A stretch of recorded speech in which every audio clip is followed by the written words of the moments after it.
Good afternoon, good morning, good evening, good whatever time it is you're watching me. Yeah, I laugh a lot because I tend to mask whatever it is I'm feeling at that time or any time. I just mask it in my laughter.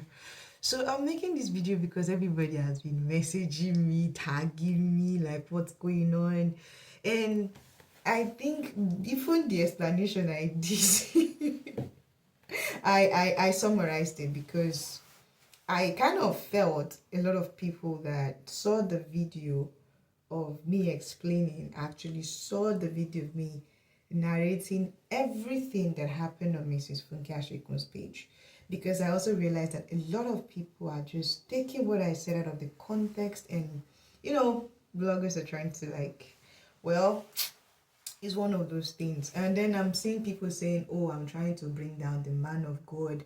I'm seeing some people say, oh, I'm trying to attack their pastors. I'm seeing some people saying, oh, I'm trying to attack the body of Christ. Is it true? The answer is no. If anything, I'm not even trying. I'm saying people should pay attention to something. Because of all the things I've said, none of it is a lie. Of all the things I have opened my mouth to say, either on Mrs Funke Ashekun's page or on my page, I've lied about nothing. But as always, if you don't have the context of something, it is so easy for you to just take something and run. So for the sake of clarity, I would relive the moments again. And if you are not patient enough to go through Ms. Funke Ashekun's page, but rather you will just go through my page and take things and run. So let me just explain in details here what really happened 15 years ago and how it connects to right now. So some years ago, I was attending MFM, and I was a Muslim actually, but then I became a Christian and I attended MFM. We had amazing pastors until we had one pastor. People told me not to mention his surname, so I won't do that. His name is Pastor Mike. I don't want to mention his surname. It was in MFM Sabo, and this man would preach, and one day he told me that I had spirit husband problem and I needed to go to Prayer City for deliverance ASAP. And as usual, you have to get a letter from your branch or your region. Then Sabo was a branch, and I went there for the letter. I went to his house for his letter because he told me I have to go get it in his house. When I went to his house, he gave me the letter truly, but he also fondled my breast. He fondled my breast while he was praying for me, and I opened my eyes and he told me to close my eyes and concentrate on Jesus because I was trying to be disobedient. I went to Prayer City for deliverance. I had already narrated all these things on Mrs Funke Ashekun's page. I went for deliverance. They were asking me silly questions. How many men have you slept with? All those kind of things. Is there something you want to tell us? How many boyfriends do you have? I was 15. What are you talking about? What do you mean by how many? How many men have you slept with? What do you mean by that? So I went for deliverance. I paid 800 naira per night. Then it was 800 naira for the deliverance, for the chalet. The auditorium they put us in per night. You pay for the bed. I did all those things. I came back, and the pastor said that I have to continuously come for upkeep. What I meant by upkeep is monitoring, and I will always go. He would tell me to come to his office and come for checkup. But most of the time, I go to his office, and he's just sexually assaulting me, fondling my breast, kissing me without consent, and telling me to shut up. He's trying to continue the deliverance process until he got to a point. Because then I remember I told someone and they told me I needed to come with proof, so I always record everything in an audio. I recorded everything in an audio non-stop, and I had enough one day when he tried to actually rape me and I ran away. And I told my family about it because a lot of people I told about it when it first started couldn't believe it because this is, the same way everybody now can't believe and they're saying I'm trying to bring down the man of God. Oh, that was the same thing they said to me then, that I was lying, that I was trying to bring down the man of God because this is a supposed man of God. And they always told me, touch not my anointed and do my prophet no harm. But I was certain of what I was saying, the same way I'm certain of what I'm saying right now. And it was the same thing they told me until I had the audio to prove it. And then I remember my family took it up and he did everything to cover it up. It included bullying me over and over, name calling me, name balling me. They did everything they could until they were able to break me. And I went to the church one day with a cutlass and I told him to tell the entire church the truth, that I did not have spirit husband and spirit wife problem, but it is his problem, not my problem. But instead, they tied me up, poured sand in my mouth. They said it is the sand that Gio prayed on himself. They poured me manna water. They poured oil. They did a lot of disgusting things. And they sent me for deliverance the next day at Olomori. The next day I was there for another deliverance. They beat me. They kicked me. I still have pain in my spine because of that. I can't sit for very long hours. I can't sit for very long hours without feeling pain. I just can't. I can't even sit for long. My spine still hurts because they wanted me to fall under the anointing. They treated me like a terrorist. The name calling didn't stop. And because all the region knew what was happening and because they wanted to cover it up, they were okay to throw me under the bus, under the sermon, spirit husband and spirit wife. And it continued for years. Eventually, I talked about it because they wanted me to delete the audio and I refused to delete the audio. So they kept on name balling me until they bullied me into deleting that audio. And then the bullying continued.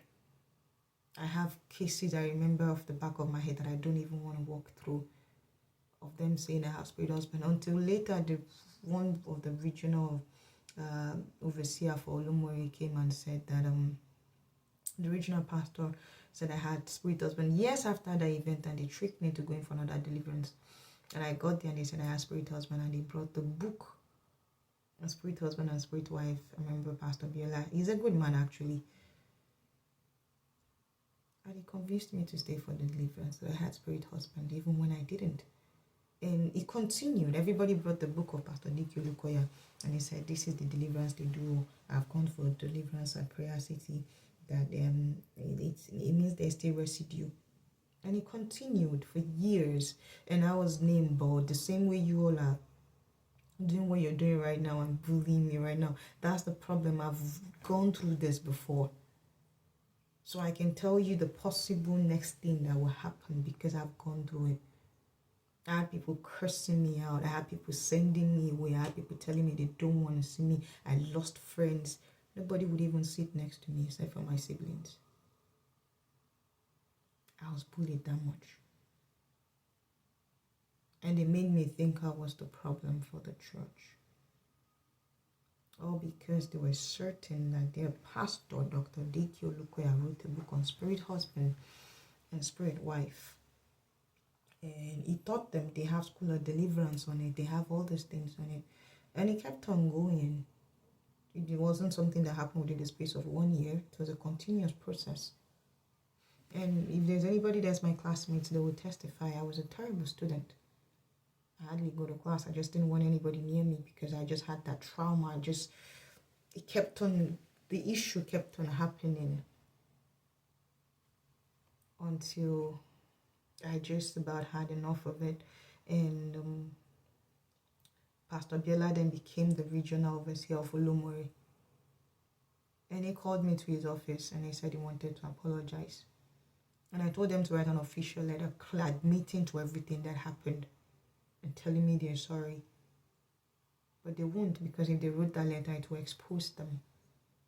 And because they refused to write that letter to me and admit that truly they've blackballed me for nothing, and truly I was not a crazy person, truly I don't have spirit husband problem, I started doing my own investigations.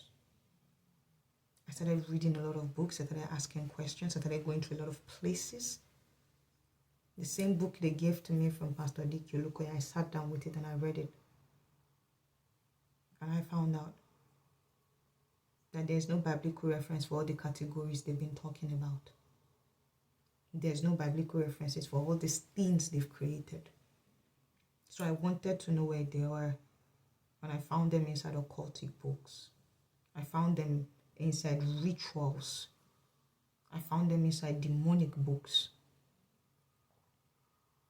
But then I didn't want to believe that this man is reading from an occultic book. I didn't want to believe it's possible. Because the same problem, these people are the supposed men of God. You don't want to be the one to call them a liar. So I went one step further. I went to places I shouldn't have gone to. I went to morgues to ask questions about the internal ones, about the ones they claim will leave semen inside the body of their victims. I went as far as listening to people I shouldn't listen to because I wanted answers.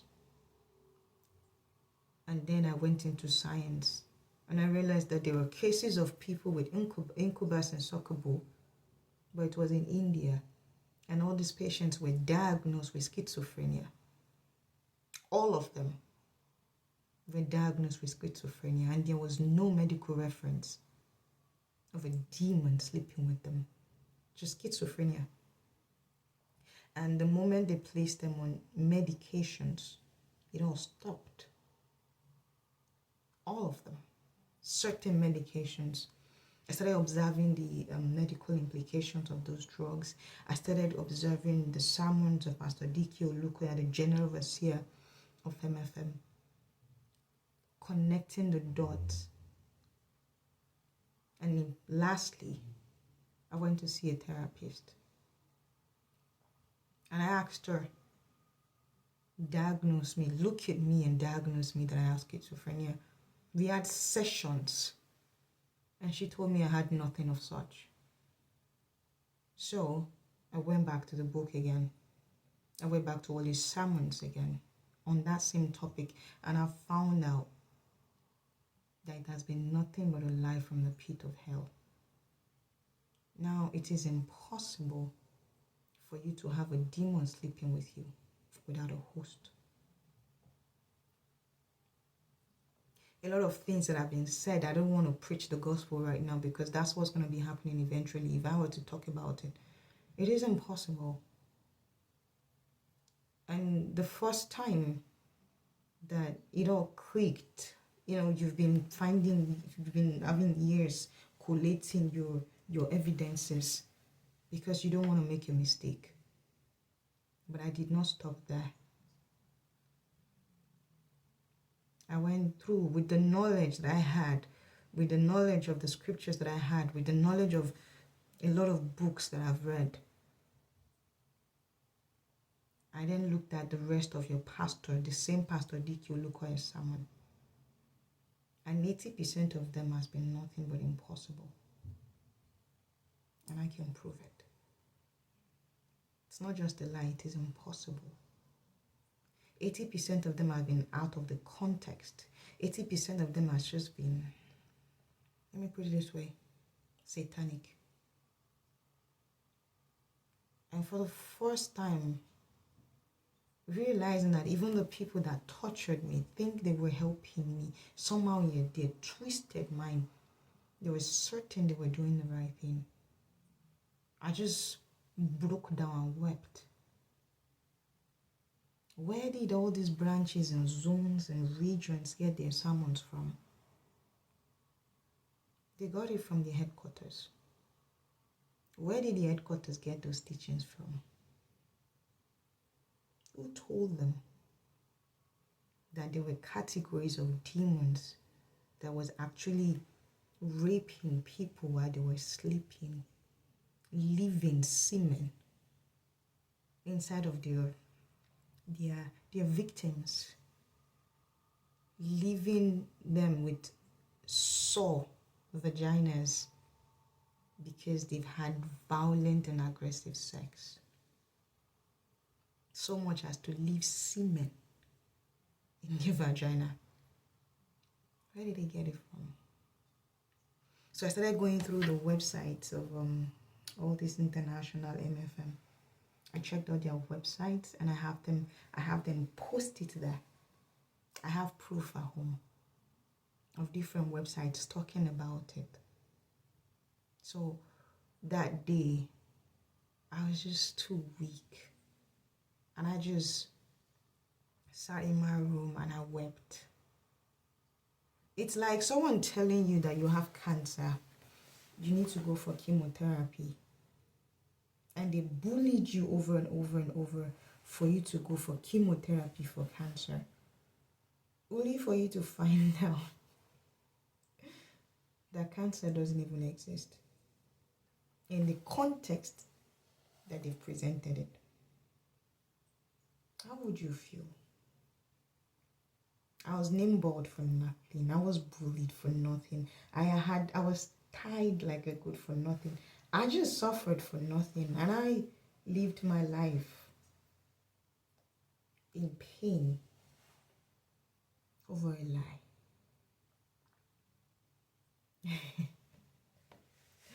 I don't want to relive memories. And I talk about it because I have proof. If I'm lying, has anybody gone to confirm if what I've said is true? Have anybody gone to check if there's actually somewhere called MFM Sabo branch that has now become a region? Has anybody gone to confirm if there was actually a girl that actually pulled out a cutlass on a pastor? Has anybody confirmed if there was a girl they were always sending for deliverance on spirit husband and spirit wife?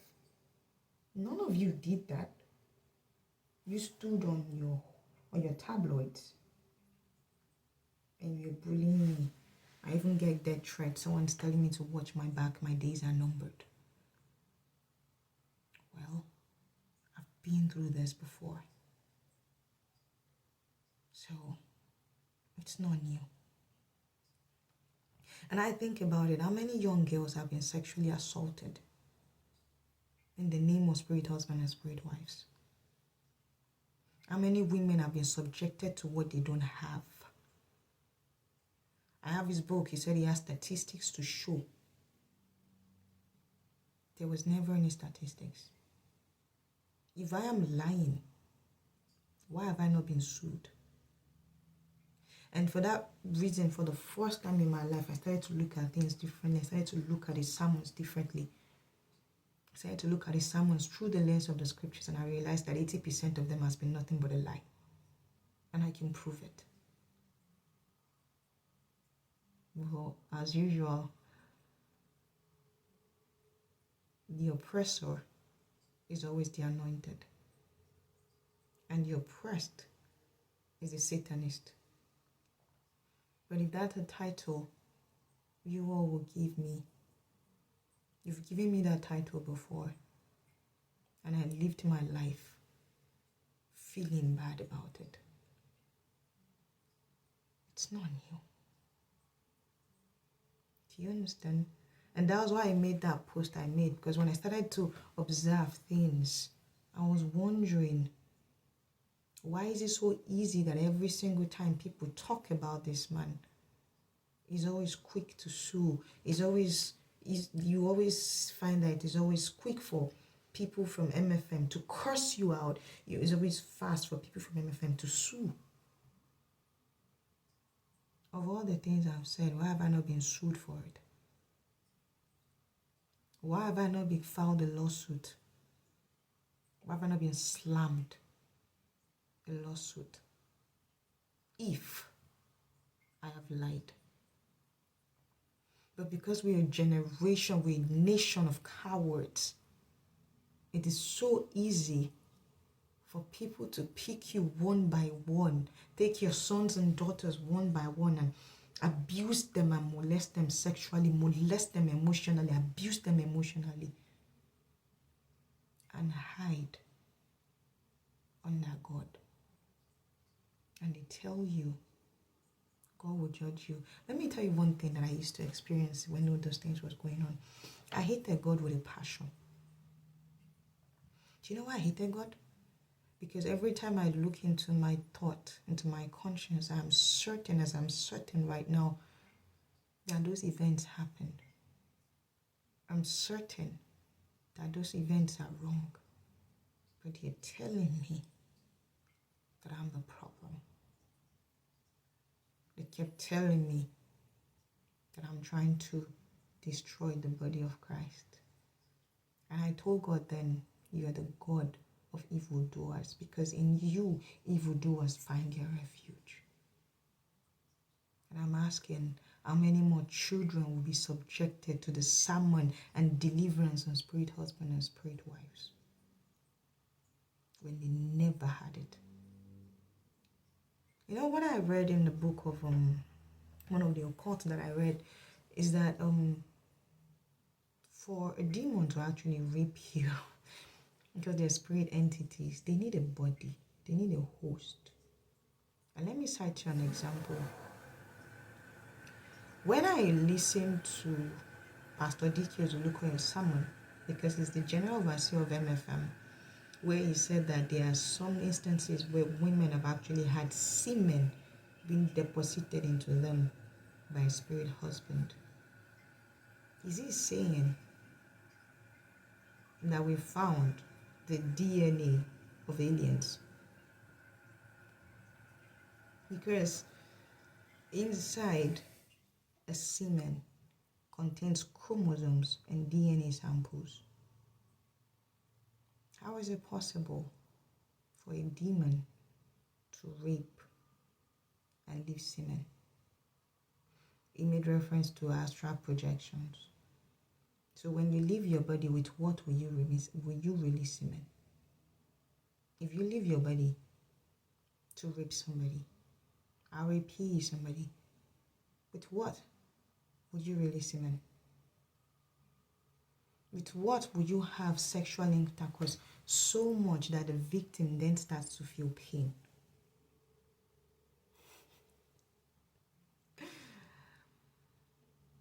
And here we go again.